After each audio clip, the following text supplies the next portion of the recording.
जादुई तोता। एक छोटे से गांव में एक गरीब परिवार रहता था। उस परिवार में रामू और उसकी बीवी सीता उसके बेटे चिंटू के साथ रहते थे। उसी गांव में एक तोता भी रहता था। उसका नाम था रघु।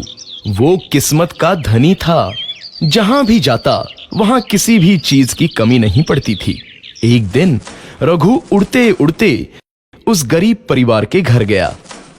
रघु सोचता है, अरे वाह, लगता है यहाँ आज बहुत अच्छा खाना मिलेगा। मैं पेट भर के खाऊंगा। वो एक कटोरी में रखे अमरूद देखता है। अरे वाह, अमरूद, मुझे तो ये बहुत पसंद है। मैं तो इसे पेट भर के खाऊंगा।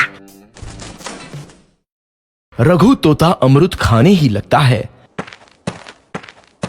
तभी सीता रघु को अमरूद खाते देखती है तो गुस्सा हो जाती है और उसे वहां से भगा देती है। भाग यहाँ से, न जाने कहां से आ जाते हैं। मैं तो परेशान हो गई हूं इनसे। सीता के भगाने के बाद रघु चुपचाप से एक कोने में रहता है। धीरे धीरे उस परिवार की बरकत होने लगती है। एक दिन रामू और सीता खाना खाते वक्त बातें करते हैं। आजकल हमारी बहुत तरक्की हो रही है, काम भी अच्छा चल रहा है। रामू कहता है। इस पर सीता कहती है, सच कहा, भगवान हमेशा ऐसे ही हम पर मेहरबान रहे। बेटा चिंटू भी कहता है, पिताजी, मुझे खिलौना लेके दो ना, मेरे सभी दोस्तों के पास है। रामू कहता है, ठीक है, जरूर लाऊंगा। सीता कहती है, कितने खुश है सब, मेरे परिवार को किसी की नजर ना लगे। एक तरफ ऐसी बातें होती हैं तो दूसरी तरफ रसोई में रघु तोता भी अमरूद खाते रहता है।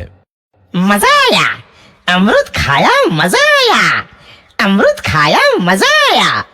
तभी सीता रसोई में आती है और रघु तोते को अमरूद खाते देख बहुत गुस्सा होती है। सीता रघु को बाहर निकालने के लिए पिंजरे में अमरूद रखती है।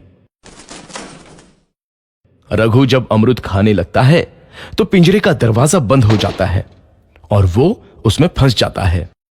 मुझे बाहर निकालो, मैं यहाँ फंस गया हूँ, मुझे बचाओ। अगले दिन सीता पिंजरा उठाकर बाहर दूर उस रघु को छोड़ देती है। रघु के जाते ही उनके घर आई बरकत धीरे धीरे कम हो जाती है। उन्हें बहुत घाटा होता है। सीता कहती है, ये क्या हो रहा है, अचानक इतना कैसे बदल गया? अभी तक तो सब कुछ अच्छा चल रहा था। रामू कहता है, लगता है भगवान हम पर रूठ गए हैं। चिंटू भी कहता है, लगता है अब मुझे खिलौने भी नहीं मिलेंगे। और वो रोने लगता है और बाहर चला जाता है। कुछ दिन बाद रघु तोता फिर से उस घर में आता है। वापस आया, मैं वापस आया, अब मैं जमकर अमरूद खाऊंगा। रघु सीधा रसोई घर में चला जाता है और अमरूद खाने लगता है। कुछ देर बाद सीता रसोई में आती है और रघु को देख कहती है, एक तो घर में पहले से इतनी दिक्कत चल रही है और ऊपर से ये तोता मुझे और परेशान कर रहा है। सीता रघु को वहां से भगा देती है। रघु उड़कर किसी कोने में छुप जाता है। कुछ दिन बाद धीरे धीरे उस घर की बरकत वापस आने लगती है। काम भी अच्छे से चलने लगता है। एक रात जब रघु तोता अमरूद खाने जाता है तो पिंजरे में फंस जाता है। ये लोग आखिर चाहते क्या हैं? एक तोते को शांति से अमरूद खाने क्यों नहीं देते? मैं कौन सा चोरी कर रहा हूँ? बस अमरूद ही तो खा रहा हूँ। तभी रामू वहां आता है और पिंजरे में रघु तोते को देख उसे बाहर छोड़ देता है। ये तोता भी कितना जिद्दी है, बार बार वापस आ जाता है। जैसे ही रामू रघु को छोड़ देता है, अगले दिन से फिर से उनके घर की बरकत जाने लगती है। काम में घाटा होता है। किसी को समझ नहीं आ रहा था कि ऐसा क्यों हो रहा है। रघु तोता घर आता है तो अचानक बरकत आती है और जब रघु तोता को बाहर निकालते हैं तो बरकत चली जाती है। एक दिन सीता रघु तोते के घर आने और बाहर जाने की स्थिति पर नजर रखती है।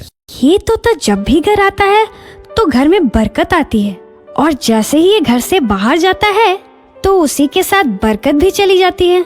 कहीं ये जादुई तोता तो नहीं है? अगली बार जब ये तोता घर आएगा तो मैं इसे कहीं नहीं जाने दूंगी। सीता रघु का बहुत इंतजार करती है, लेकिन रघु तोता दोबारा उस घर में कभी नहीं आता।